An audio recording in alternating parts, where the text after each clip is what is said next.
संविधान नावाचा प्रकार या देशात आहे आणि संविधानामध्ये स्त्री पुरुष समानता सांगितलेली आहे. मग एखादा पुरुष चुकला असेल तर त्या पुरुषाला सरसकट दोषी धरलं जातं, पण एखादी स्त्री चुकली असेल तर ती सुद्धा तितकीच दोषी आहे. या सर्व प्रकरणाच्या तळाशी जर तुम्ही गेलात तर अजितदादांचं काहीही चुकलेलं नाही.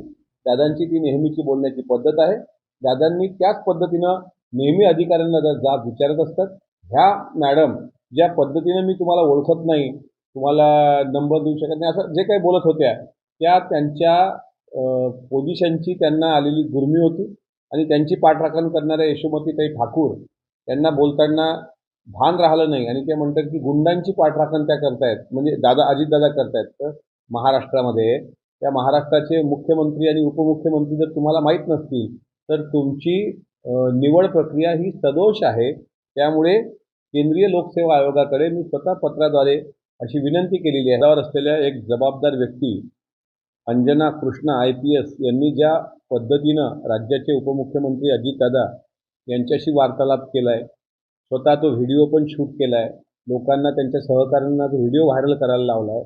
जे शेतकरी न्याय मागायला आले होते त्या शेतकऱ्यांच्या डोक्यावर बंदूक लावण्याचं काम त्यांच्या बॉडीगार्ड अंगरक्षकांनी केलं आहे.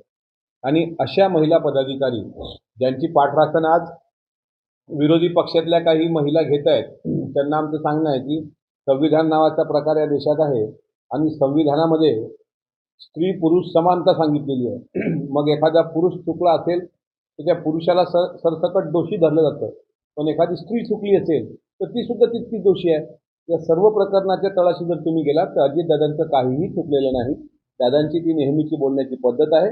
दादांनी त्याच पद्धतीनं नेहमी अधिकाऱ्यांना जाब विचारत असतात. की काय म्हटलं त्यांनी त्या व्हिडिओमध्ये की कायदा सुव्यवस्थेचा प्रश्न मुंबईमध्ये होऊ शकतो निर्माण. आता गणेशोत्सव पण आहे, अलीकडेच मराठा आंदोलन पण मोठ्या प्रमाणात मुंबईमध्ये झालं, त्यामुळे त्या धर्तीवर आपल्याला तिकडं सहकार्य करायचं आहे. असं असताना ह्या मॅडम ज्या पद्धतीनं मी तुम्हाला ओळखत नाही, तुम्हाला नंबर देऊ शकत नाही, असं जे काही बोलत होत्या त्या त्यांच्या पोझिशनची त्यांना आलेली गुर्मी होती आणि त्यांची पाठराखण करणाऱ्या यशोमतीताई ठाकूर त्यांना बोलताना भान राहिलं नाही आणि ते म्हणतात की गुंडांची पाठराखण त्या करतायत, म्हणजे अजितदादा करतायत. तर शेतकऱ्यांना गुंड ठरवण्यापर्यंत मजल तुमची जाते.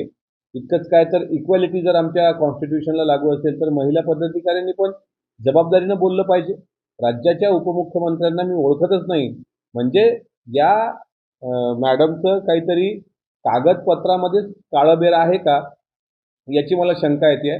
पूजा खेडकरनी ज्या पद्धतीनं दिव्यांगांचा लाभ लाटला त्या पद्धतीने अंजना कृष्णाची काही पोस्टिंग झाली आहे का अशी शंका मला आहे. कारण ज्या राज्यात आपण आलात, ज्या राज्यात तुम्ही खाताय महाराष्ट्रामध्ये, त्या महाराष्ट्राचे मुख्यमंत्री आणि उपमुख्यमंत्री जर तुम्हाला माहीत नसतील तर तुमची निवड प्रक्रिया ही सदोष आहे. त्यामुळे केंद्रीय लोकसेवा आयोगाकडे मी स्वतः पत्राद्वारे अशी विनंती केलेली आहे की अंजना कृष्णा ह्या मॅडमच्या सगळ्या कागदपत्रांची फेर तपासणी करा आणि जर नियमबाह्य निवड प्रक्रिया राबवल्या गेली असेल किंवा याच महिलेच्या अशा पद्धतीच्या वागण्यानंतर असं लक्षात येतं की धाकधपट करून जर अशा या महिलेने फर्जी कागदपत्र ठेवून अशा परीक्षा उत्तीर्ण केल्या असतील तर चौकशी झाली पाहिजे, असं पत्र मी UPSCला म्हणजे अर्थातच केंद्रीय लोकसेवा आयोगाला लिहिलं आहे.